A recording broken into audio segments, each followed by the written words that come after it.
ভাবুন আজ সকালে আমরা ঘুম থেকে উঠে দেখি একদিনে সব পুরুষ উধাও। যোগাযোগ বন্ধ হয়নি, ইন্টারনেটও যায়নি, শুধু অর্ধেক মানুষ নেই। রাস্তায় চালকবিহীন ট্রাক দাঁড়িয়ে, কর্মস্থলে চেয়ার খালি, প্রিয়জনদের ফোন নীরব। আমরা দ্রুত নিশ্চিত হই এটা গুজব নয়, এটাই বাস্তবতা। এখন আতঙ্কিত হওয়া বা খীনতা নিয়ে অনুমান করা জরুরি নয়, বরং এখন কি কাজ করা বন্ধ করেছে তা ধাপে ধাপে দেখতে হবে। কে দায়িত্ব নিতে পারবে এবং আগামী দিনগুলিতে কিভাবে বিদ্যুৎ, জল, চিকিৎসা ও শৃঙ্খলা বজায় রাখা যায়।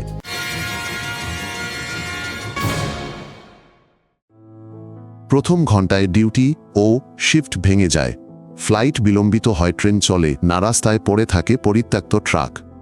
মানুষ আত্মীয়দের সাথে যোগাযোগ করতে চেষ্টা করে, কিন্তু অর্ধেক ফোন নীরব। শহর কর্তৃপক্ষ অপ্রয়োজনে বাইরে না যেতে বলে, যাতে জরুরি ও পরিষেবা কর্মীদের কাজ ব্যাহত না হয়। কিন্ডারগার্টেন ও স্কুল সাময়িকভাবে বন্ধ হয়ে সাহায্য কেন্দ্রে পরিণত হয়। রেডিও ও এসএমএসে আসছে সংক্ষিপ্ত নির্দেশিকা, নিকটতম জলের উৎসৌষধ প্রাপ্তির উপায়, শিশুদের কোথায় রাখা হবে। দিনের প্রধান লক্ষ্য আতঙ্ক দমন ও দুর্বলদের সুরক্ষা। বিদ্যুৎ, জলতাপ ও পরিবহন প্রতিদিনের পরিদর্শন ও মেরামতের উপর নির্ভরশীল। আজ অনেক জায়গায় পোস্টে যাওয়ার কেউ নেই। আলো ও জল হঠাৎ অদৃশ্য হবে না, তবে ছোটখাটো ত্রুটি জমতে শুরু করবে এবং দুর্ঘটনায় পরিণত হবে। আমরা অপ্রয়োজনীয় জিনিস বাদ দিয়ে মূল বিষয়গুলি রাখছি। হাসপাতাল, পাম্পিং স্টেশন, যোগাযোগ ও রেলওয়ে অগ্রাধিকার পাবে। আলো ও শপিং সেন্টার কম ব্যবহার হবে। যেখানে নারী ও মিশ্র দল আছে, তারা দীর্ঘ সময় কাজ চালিয়ে যাচ্ছে। যন্ত্রাংশের গুদাম ও নিয়ন্ত্রণ কক্ষ শক্তিশালী করা হচ্ছে। এতে দ্রুত কাজ করা যাবে ও সময় বাঁচবে। চিকিৎসা সেবা চলছে বেশ চাপ। সার্জন, অ্যানেস্থেসিওলজিস্ট ও অ্যাম্বুলেন্স দল কম। নিয়মিত অপারেশন স্থগিত। জরুরি ক্ষেত্রে অগ্রাধিকার। দীর্ঘ প্রশিক্ষণের বদলে সহজ পথ, গণহারে প্রাথমিক কাজ শেখানো হচ্ছে। ইচ্ছুকদের রক্তপাত বন্ধ, শ্বাস স্বাভাবিক রাখা, ডিফিব্রিলেটর ব্যবহার এবং সঠিক রোগী পরিবহন শেখানো হয়। এটি দ্রুত কার্যকর। গ্রামে ভ্রাম্যমাণ কেন্দ্র চালু, সেখানে ইনসুলিন ইনহেলার দেওয়া হয়, শেখানো হয় প্রাথমিক সহায়তা।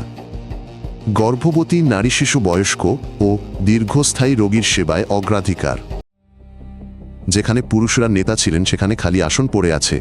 যদি আইন ক্ষমতা হস্তান্তরের কথা বলে থাকে, তবে উপনেত্রী ও স্পিকাররা তা গ্রহণ করেন। তারা সংকটকালীন সদর দপ্তর গঠন করেন এবং দ্রুত পদক্ষেপ নেন। খাদ্য, জ্বালানি, ওষুধ, যোগাযোগ, গুদাম, সুরক্ষা। প্রতিবেশী দেশগুলো পারস্পরিক সাহায্যের পথ খোলে এবং মানবিক সাহায্য সামগ্রীর প্রবেশ সহজ করে।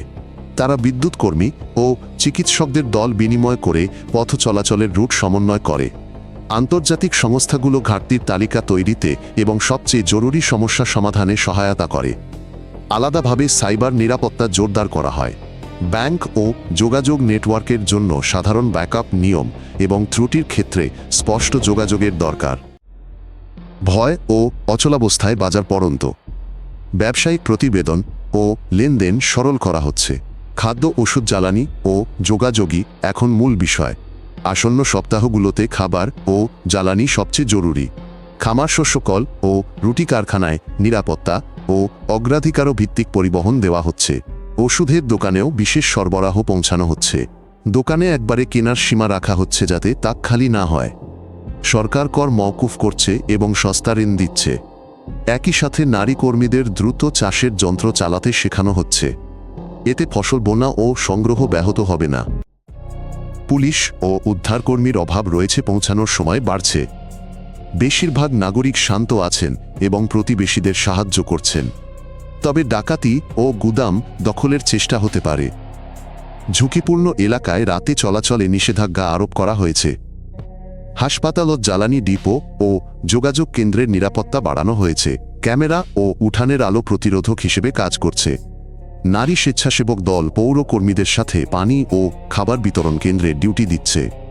হটলাইনগুলোতে বাড়িতে ও বাইরে কি করতে হবে তা সংক্ষেপে জানানো হচ্ছে। কাজটি সহজ ও পরিষ্কার, গুরুত্বপূর্ণ সম্পদ রক্ষা করা এবং ভিড় এড়ানো। অনেক শিশু বাবাকে, কেউ বা উভয় অভিভাবককে হারায়। সমাজসেবা দ্রুত অস্থায়ী কেন্দ্র স্বজনদের কাছে ব্যবস্থা দ্রুত কাগজপত্র। স্কুল ও আর্ট সেন্টার ডে কেয়ার হয়, খাবার হোমওয়ার্ক মনোবিদের সাহায্য মেলে। ভাই বোনদের একসাথে ও পরিচিত এলাকায় রাখা জরুরি। ছোটদের জন্য হাসপাতাল ও সমাজসেবায় 24 ঘন্টার দল। কিশোরদের সময় ও চাপ কমাতে খেলাধুলা ক্লাব চালু হয়।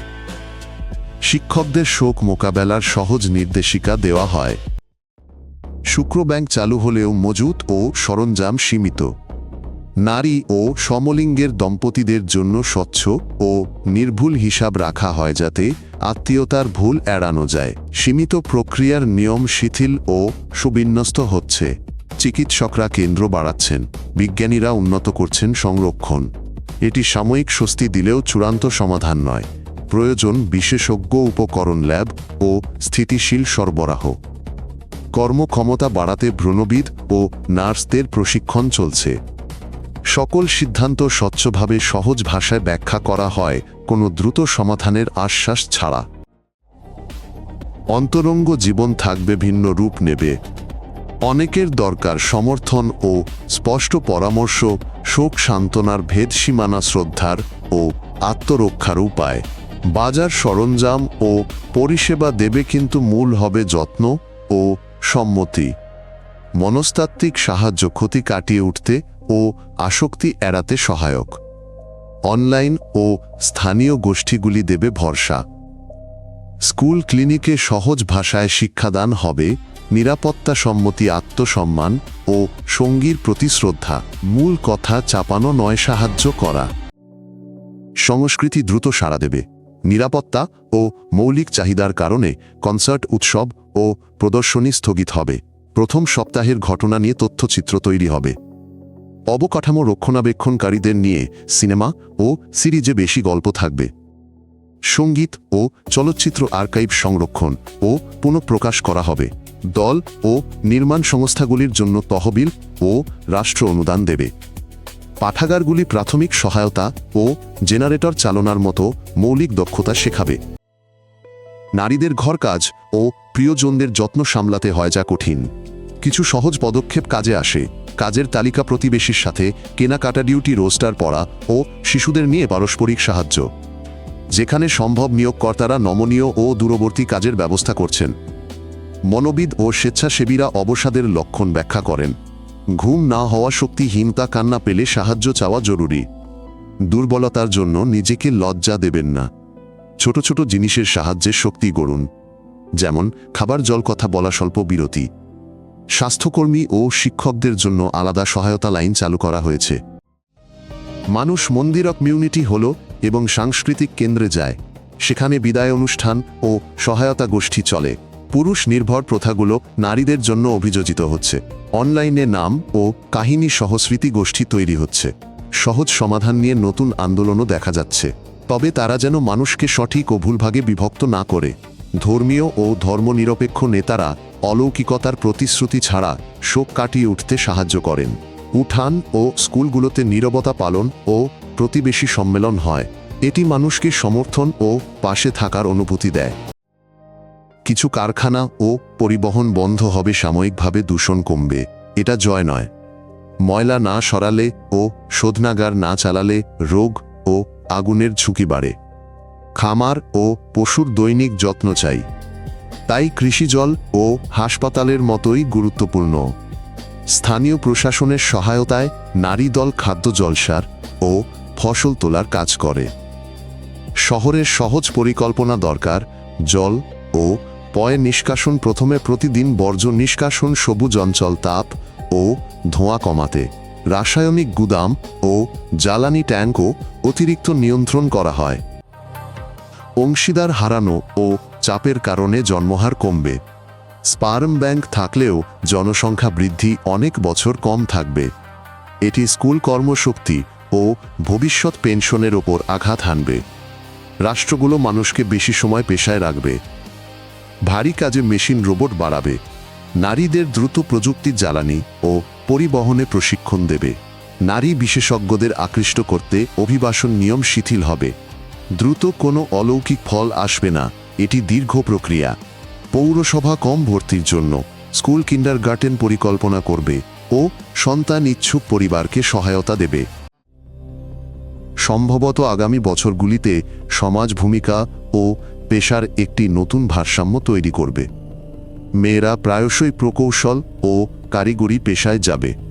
বিদ্যালয়গুলিতে প্রাথমিক মেরামত যোগাযোগ ও প্রাথমিক চিকিৎসা যোগ হবে। শহরগুলিকে সম্ভবত নির্দেশিকা বদলাতে হবে যাতে একটি সহজ চেকলিস্ট দেখে যে কেউ গুরুত্বপূর্ণ পদের কর্মীকে প্রতিস্থাপন করতে পারে। প্রজনন চিকিৎসা এগিয়ে যাবে, তবে শান্ত ও স্বচ্ছভাবে। মূল কথাটি সহজ, স্লোগান নয়, প্রতিদিনের সংগঠন প্রশিক্ষণ ও পারস্পরিক সাহায্যই বাঁচায়। যদি আগ্রহী হন নতুন পর্বগুলি মিস না করতে সাবস্ক্রাইব করুন। আমাদের সবকিছু সংক্ষিপ্ত ও প্রাসঙ্গিক।